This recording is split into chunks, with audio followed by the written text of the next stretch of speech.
Hello and welcome to On Liberty, coming to you live from the Centre for Independent Studies here in Sydney. I'm Glenn Fahey, your host for today's episode, filling in for our regular host Salvatore Babonis. Joining me today to discuss the need to read is Professor Pam Snow from La Trobe University. Pam's a registered psychologist with a background in speech pathology and is one of Australia's leading experts in the area of literacy instruction and in teacher education on that topic. She's also been a long-time ally of the work that we do here at CIS around early reading. And she's been a real treasure and a real asset to the sector. So I'm really, really pleased to be able to welcome you to our live stream program here, Pam. How are you? Thanks, Glenn. It's lovely to be here. Pam, you didn't start originally in the area of literacy instruction. What brought you there? No, I didn't. And typically people of my age and career stage, when they're asked about how they landed somewhere, say something like, well, my career has had a few twists and turns, and that certainly applies to me. So in speech pathology, I worked for many years in acquired brain injury, which is the area that I did my PhD in, which I will say first opened my eyes to the whole area of public health thinking, even though speech pathology is was then in particular, a very clinically based discipline, but there were patterns that we saw in road trauma rehabilitation that inevitably got me thinking in that broader public health framework. I then moved into a research fellow role post PhD because I really wanted to broaden my horizons and be challenged in new ways. And I worked as a research fellow in drug and alcohol education and prevention with the Australian Drug Foundation. And that got me interested in the whole notion of adolescent risk and protective factors, because obviously that's closely connected to drug and alcohol use and misuse. And that led me to be thinking and reading about youth offenders because I wanted to study, the most vulnerable group of adolescents that we could, to try and work backwards, I suppose, from there around risk and protective factors. And so I started a program of research that a bit over 20 years ago, looking at the oral language skills of young people in the justice system, because wearing my speech pathology hat, I could see that there was plenty of research to show that young people in the youth justice system have very weak academic skills. And if there's one thing that characterises their backgrounds, it's poor academic achievement. What our research added was that these young people have very high rates of undiagnosed, unrecognised language disorders and language difficulties. So that had a whole lot of implications around engagement in the justice process and forensic interviewing and so forth. But it also, for me, shone a light on the role of reading and reading skills as a protective factor, because young people in the justice system are not a random sample of the population. They're a pre-selected sample. They're more likely to come from crime-prone communities, from families that are characterised by higher levels of chaos and disruption and dysfunction. A lot of young people enter the youth justice system via the child protection door.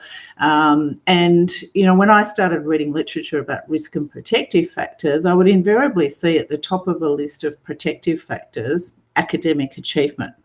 And then you'd see at the top of a list of risk factors academic underachievement. So, of course, if you peel that onion, what you land on is reading, because you cannot achieve academically when you can't read. That's just a blind alley that you end up in when you can't read. And I'm not interested in children exiting primary school with functional literacy skills. Don't even, get me started on what a sellout functional literacy is. So it's not surprising then that we've got this considerable number of boys in particular who get to year 3. They're not reading, they possibly have some other risk factors in terms of family composition and community factors and intergenerational factors. But school isn't changing their life trajectories if it's not teaching them to read. So the first 3 years of school, regardless of pedagogical approach, have got a big focus on learning to read, and then it's all about reading to learn. So if you miss the learning to read boat, then if you miss the learning to read boat, then the reading to learn boat sails before you've even got up in the morning.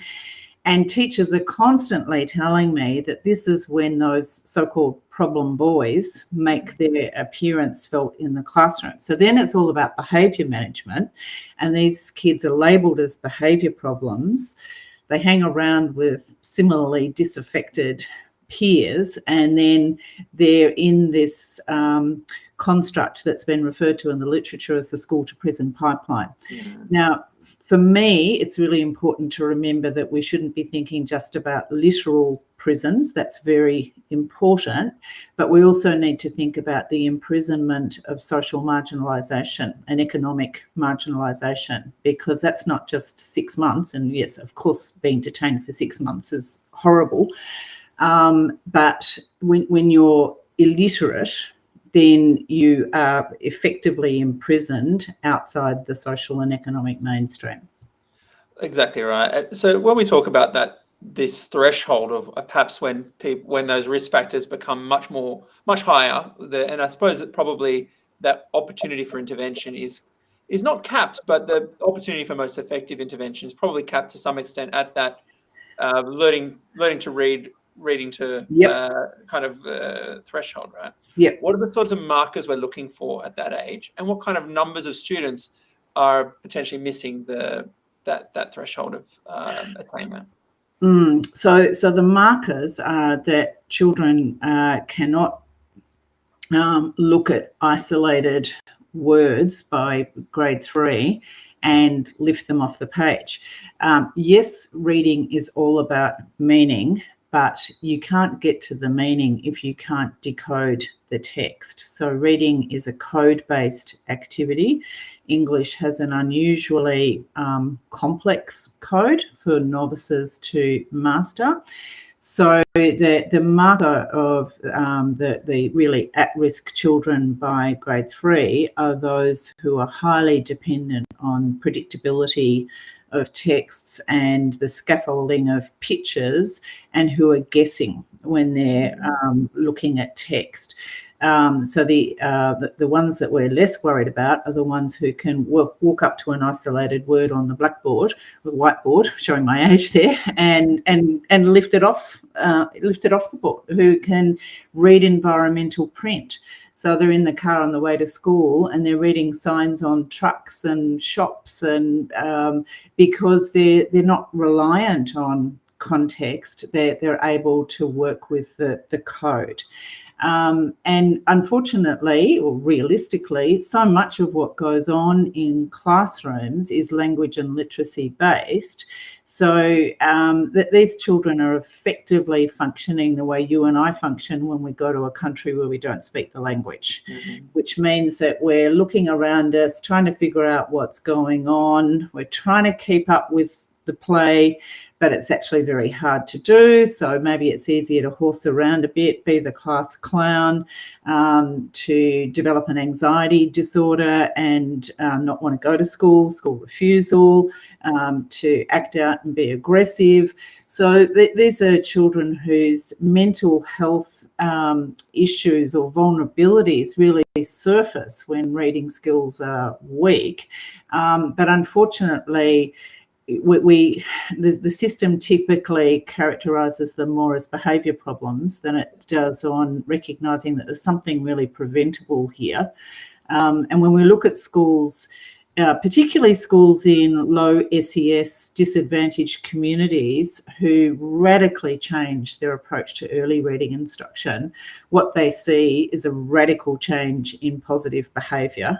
And a huge drop in referrals to the principal, and I'm thinking here of, if I can name a school, this is on the public record, Churchill Primary in Gippsland, where they used to have one staff member whose job was almost entirely devoted to managing behaviour issues. Since they've moved to what you might call a science of reading, structured literacy approach, they no longer have that position in the school. So their literacy and numeracy data is absolutely being knocked out of the park, and their kids are happy and much better adjusted. That's good. I mean, what's not to like about better social and emotional adjustment and better academic achievement? Pam, we hosted UK's Behaviour Czar, as is known, Tom Bennett, here just a few weeks ago, and he was talking about this issue about the amount of time that's lost to teaching that comes from disruptive classrooms and difficulties in managing the room. Are you saying that much of that is preventable through early reading instruction? I would argue that high quality early reading instruction and achievement has a huge contribution to make. Complex problems always have complex inputs and require complex responses, but high quality early reading instruction is, it's paradoxically low hanging fruit, but it does seem like a bridge too far for some schools. But the schools that really grasp that nettle, like Churchill Primary and a number of other schools have, see over a 2 to 3 year period, sometimes a bit longer, this is a marathon, not a sprint, but they will see that broader level change in student wellbeing. And there's good evidence to show that there's a high coalescence between mental health problems and reading difficulties. And I emphasise when I talk about mental health problems that we need to remember that that's internalising problems like anxiety and depression. It's also externalising problems, acting out, aggression, conduct disorder. Sometimes we're a little bit tempted to think about anxiety and depression over here as mental health problems, and then behaviour problems over there as something separate.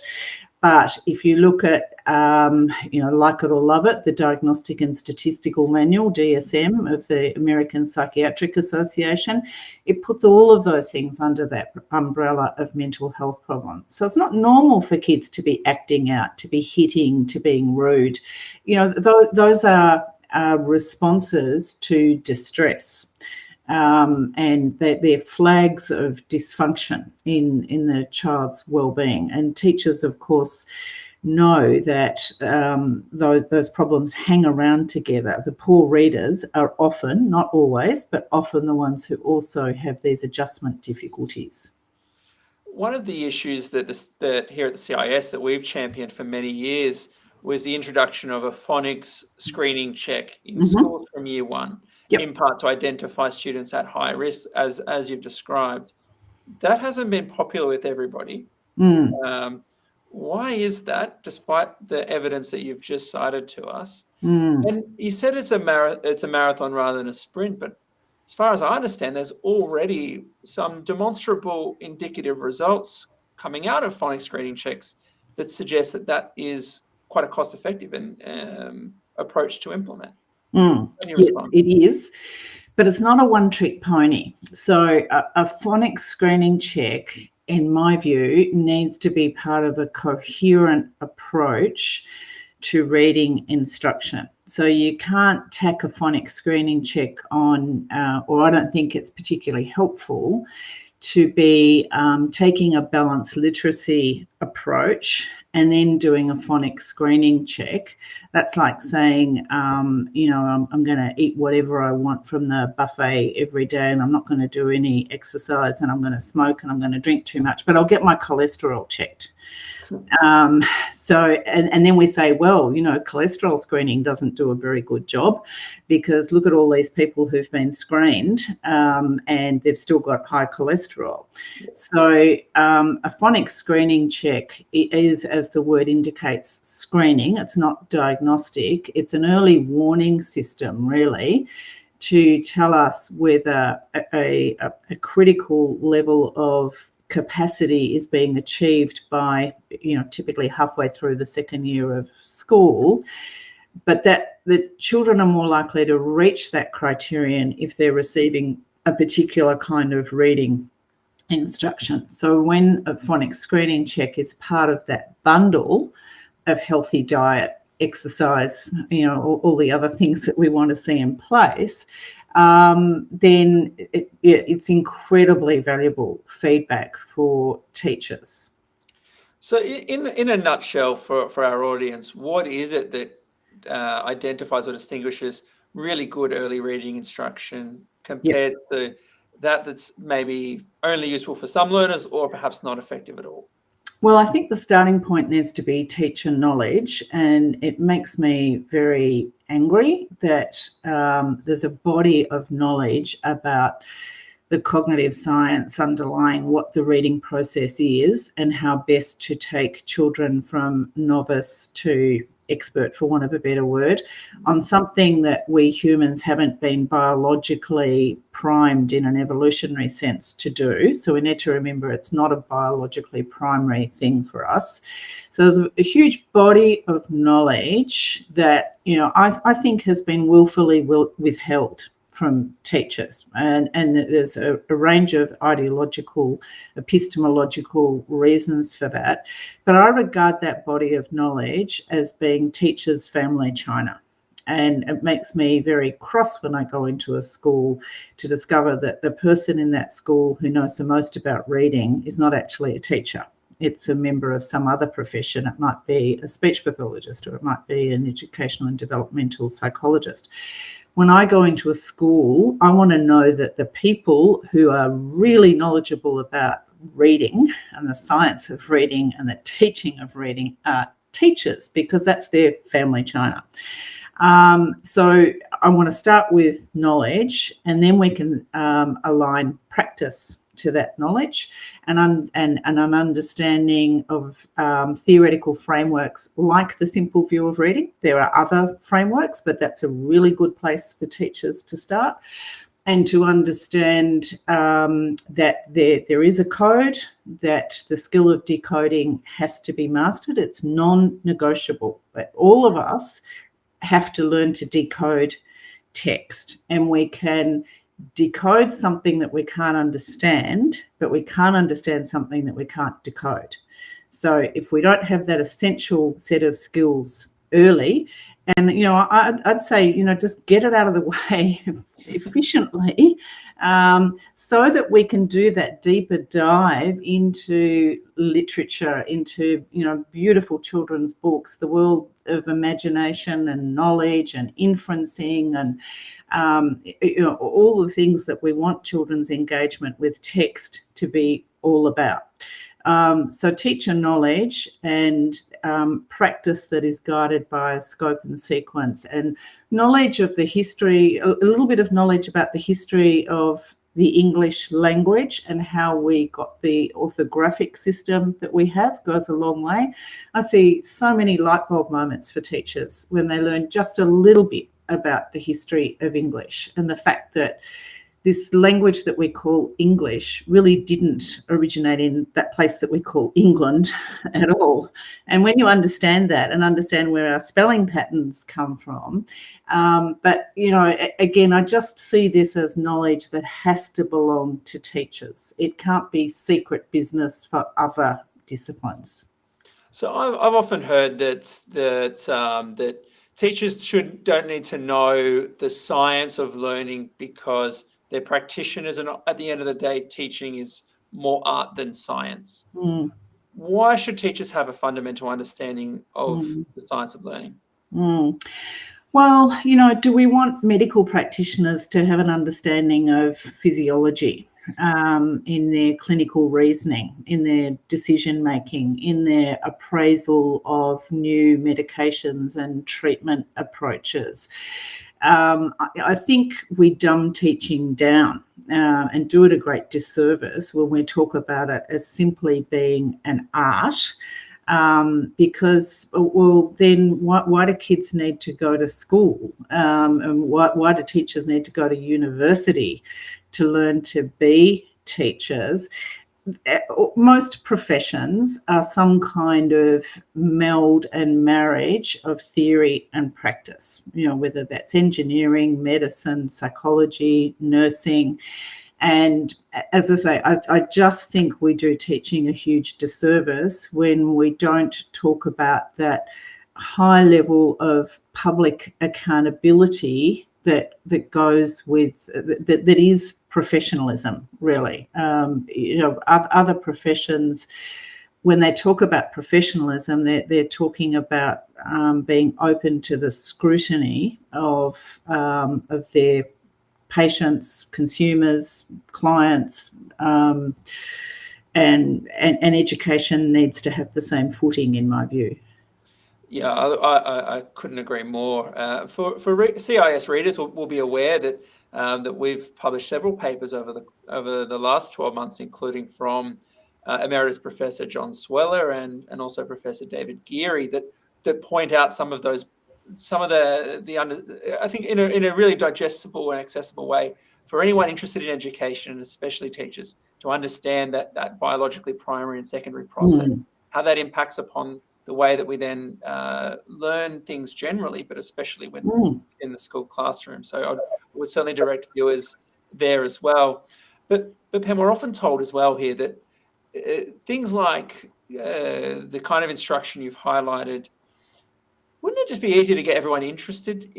Kids are naturally interested in reading, right? So if they were just more interested, then that would surely flow through to doing better at reading. In the same way we're told this, you hear this a lot in the study of maths, that all we need to do is make maths more interesting. And if you do that, the learning will just follow. Is that a flawed assumption? Well, I believe it is a flawed assumption because we're talking about something that's biologically secondary, biologically unnatural. It has its own complexity around the code, the fact that written text isn't just spoken language written down. It is its own genre that has its own conventions. But we don't expect children to learn to play the piano by listening to lots of Mozart sonatas, or even having a resident pianist in their home and having a piano in their home and allowing them to bang around at the piano as kids love doing. Put a young child in front of a piano and they'll bang around, but it won't sound very musical. Teach them about the fact that there is a system on the printed music notation that aligns with the keys in front of them. And suddenly you see that things start to become a bit more meaningful and I would also say enjoyable. We all love the satisfaction of achievement and aha moments. So, if it doesn't work for teaching music, then I would say it wouldn't work for teaching reading either. Yes. Pam, just to take James's question that's come into the chat window, I think what he's getting at is there an issue about, I think I'm going to take it a few directions. Is the English language just harder to pick up compared to other languages?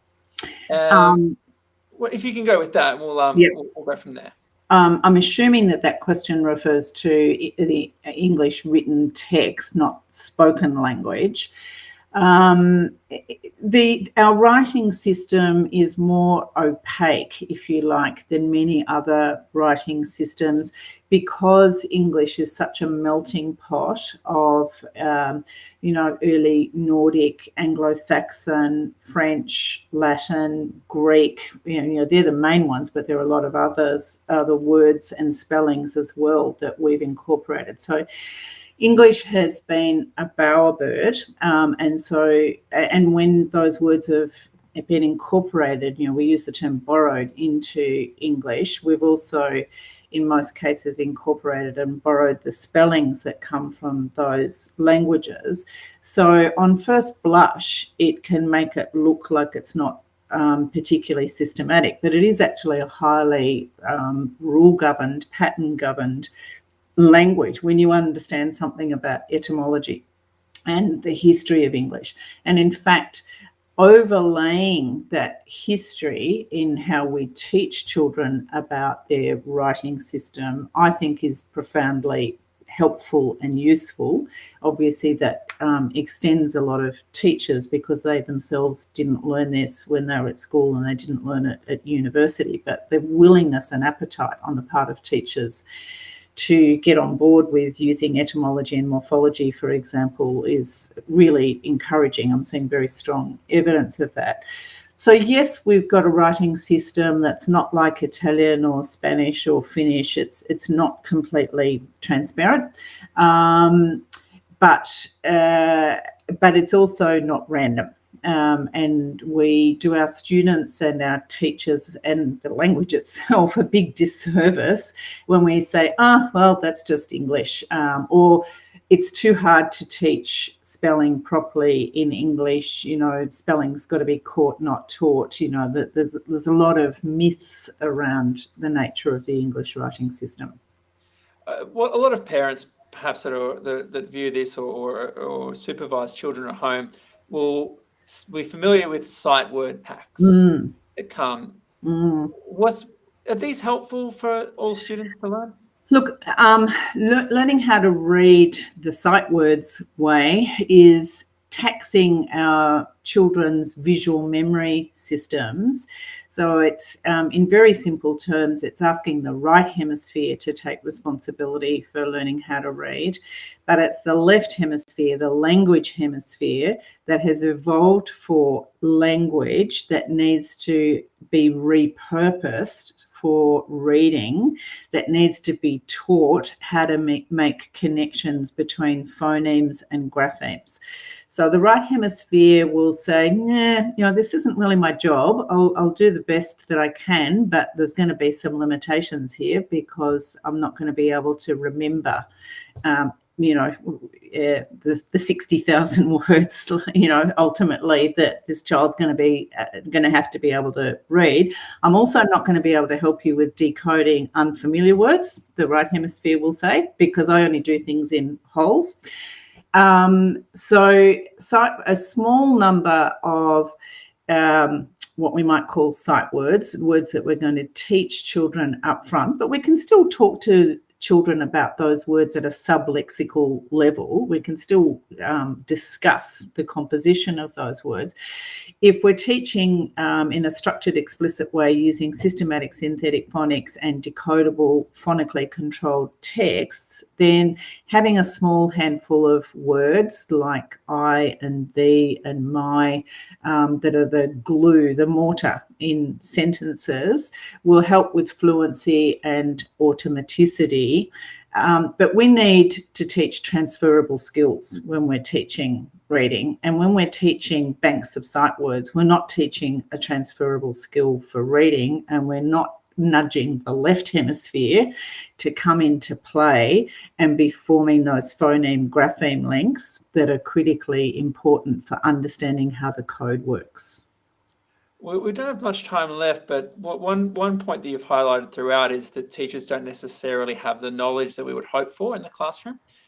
How can it be that after the kind of evidence that you've cited and the explanations you've provided, how can it be that so many teachers still don't have the knowledge needed to be able to effectively do this in the classroom? I think going back to the 70s and 80s, a series of events was set in train when we followed the USA, somewhat blindly because of the zeitgeist at the time, down the whole language path. We threw out a lot of explicit teaching.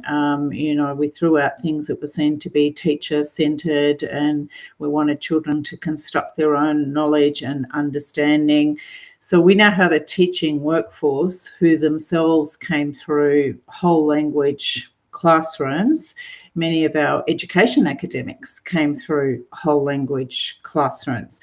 So, we unfortunately put this rich body of knowledge and practice out on the nature strip with a sign on it saying, please take, we don't need this stuff anymore. And there were, ideologies and belief systems that have grown up in education faculties about, multiple forms of literacy, and it's not fashionable to talk about reading. We talk about this kind of literacy and that kind of literacy, but you can't be digitally literate, whatever that is, if you can't read. I think really when we took that turn back in the 70s and 80s, we created a whole lot of unintended consequences that are now very difficult to turn around. We're turning around an ocean liner in choppy seas, and yes, I think we're making progress on that, but it's decades work, I think. Well, on that note then, very quickly for our audience, what is it that your current work involves? The Science of Language and Reading Lab down at La Trobe. What's the kind of work you're doing there in remedying this problem? Well, one of the key things that we're doing is running online short courses for teachers, and we've been thrilled with the uptake of those short courses and the response to those short courses. The next introductory program, if I can shamelessly promote that for 10 seconds, starts in July, and I just saw the numbers today that we've got more than 800 people registered for that, and I think that'll be about the fifth time that we've run that one. We've also got an intermediate program and a program for secondary teachers, which is also going to be running September, October. We've started a language and literacy specialisation in the La Trobe Masters of Education, which is also, so that's literally just started this year, and we've had 40 teachers enrol in that, and we're getting very positive feedback, and that's fully online, very positive feedback about that. And we're also building this content into La Trobe pre-service initial teacher education. So we think this is, over the long haul, this is going to be a real point of difference for La Trobe graduates. Fantastic news. Pam, unfortunately, that's all we have time for today. Thank you so much for being able to join us here. Absolute pleasure. Thank you, Glenn. And thanks for all of you that have joined us online as well. And that was episode 94 of On Liberty.